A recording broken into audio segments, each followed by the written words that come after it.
হক চৌধুরী সিলেটের সাবেক mayor, আওসাদ Habib Lincoln ও সাদাত হোসেন সেলিম, এলডিপির আবু আশফাক, রফিকুল ইসলাম বাবলু, অসংখ্য নেতৃবৃন্দ, জাতীয় নেতৃবৃন্দ অনেকেই এখানে উপস্থিত রয়েছেন। সময়ের সংক্ষিপ্ততার কারণে অনেকেই নাম বলতে পারছি না। এই পর্যায়ে বক্তব্য রাখার আহ্বান জানাচ্ছি নোমান ভাইয়ের দীর্ঘদিনের রাজনৈতিক সহযোদ্ধা, শ্রমিক দলের দীর্ঘদিনের সহযোদ্ধা, ছাত্র রাজনীতি থেকে যিনি একসাথে রাজনীতি করেছেন, বিএনপির বিপ্লবী মহাসচিব, বীর মুক্তিযোদ্ধা, সাবেক মন্ত্রী মির্জা ফখরুল ইসলাম আলমগীর পার্টির পক্ষ থেকে এখন বক্তব্য রাখবেন।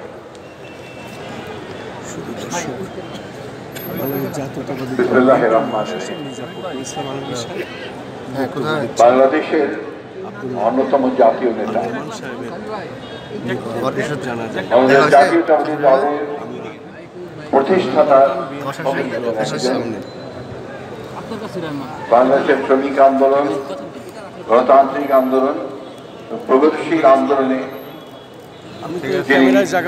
উল্লেখযোগ্য ভূমিকা রেখেছিলেন এবং একই সঙ্গে তিনি বাংলাদেশের পুনর্গঠনের ক্ষেত্রে, নির্মাণের ক্ষেত্রে যখন সরকারের দায়িত্ব পেয়েছিলেন তখন তার ভূমিকা পালন করেছিলেন। আমাদের সকলের সেই প্রিয় নেতা, বিশেষ করে বীর চট্টলার মানুষের কাছে অত্যন্ত প্রিয়, তারা বাংলাদেশের মানুষের কাছে অত্যন্ত প্রিয় নেতা, আমাদের নেতা আব্দুল্লাহ নোমান আমাদের মাঝ থেকে আজকে সকাল 6টায় চলে গেছেন। তিনি মৃত্যুর আগে চট্টগ্রামে আজকে যে সভা হওয়ার কথা ছিল দলের, সেই সভায় যাওয়ার জন্য তিনি প্রস্তুতি নিচ্ছিলেন। অর্থাৎ জীবনের শেষ মুহূর্তটুকু পর্যন্ত তিনি দলের কাজে, দেশের কাজে তিনি উৎসর্গ করেছেন। আব্দুল্লাহ নোমান সম্পর্কে আমাদের নজরুল ভাই যা বলেছেন, তার পুত্র যা বলেছে, আমি আজকে এখানে সেই অবকাশ নেই যে তার সম্পর্কে দীর্ঘ কথা বলবো।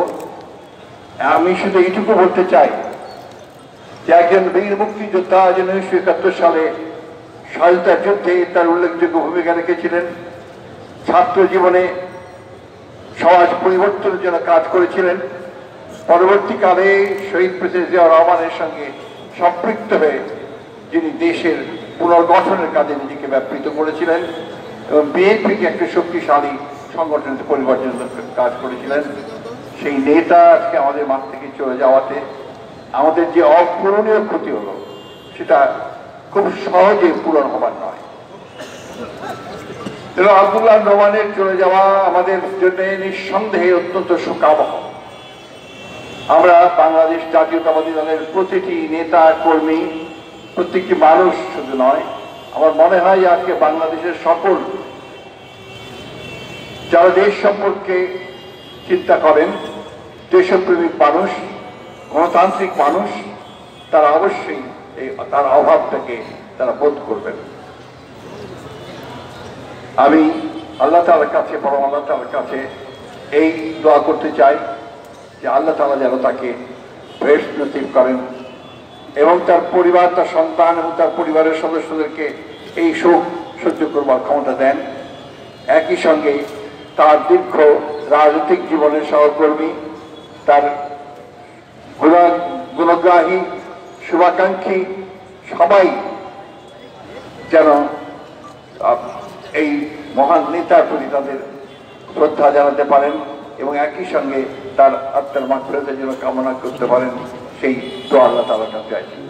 সবশেষে আমি বাংলাদেশ জাতীয়তাবাদী দলের পক্ষ থেকে, আমাদের চেয়ারপারসন দেশনেত্রী বেগম খালেদা জিয়ার পক্ষ থেকে, ভারপ্রাপ্ত চেয়ারম্যান জনাব তারেক রহমানের পক্ষ থেকে তার প্রতি গভীর শ্রদ্ধা নিবেদন করছি। আল্লাহ তাআলার কাছে আবারও সেই একই দোয়া চাইছি, আল্লাহ তাআলা তাকে যেন বেশ নসিব করেন। আসসালামু আলাইকুম।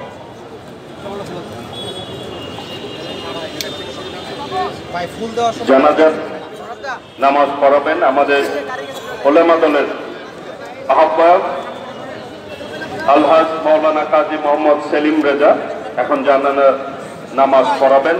সবাইকে জানাজা নামাজে অংশগ্রহণ করার জন্য আজ সকাল থেকে আমরা এখানে এসেছিলাম বর্ষিয়ান রাজনীতিবিদ, বিশেষ করে বাংলাদেশ জাতীয়তাবাদী দল বিএনপির জন্মলগ্ন থেকে জিয়াউর রহমানের হাত ধরে যিনি রাজনীতিতে এসেছিলেন সেই বর্ষিয়ান নেতা আবদুল্লাহ আল নোমান সাহেবের জানাজায় আমরা হাজির হয়েছি এবং আমরা দেখতে পাচ্ছি এখানে হাজার হাজার দর্শক, হাজার হাজার শুভাকাঙ্ক্ষী ওনার ওখানে এসেছেন এবং এই জানাজার শরিক হয়েছে। সকাল থেকে আমরা আমাদের এই প্রচার কাজটি করে যাচ্ছি বাংলাদেশ জাতীয়তাবাদী দল বিএনপির কেন্দ্রীয় অফিসের সামনে থেকে।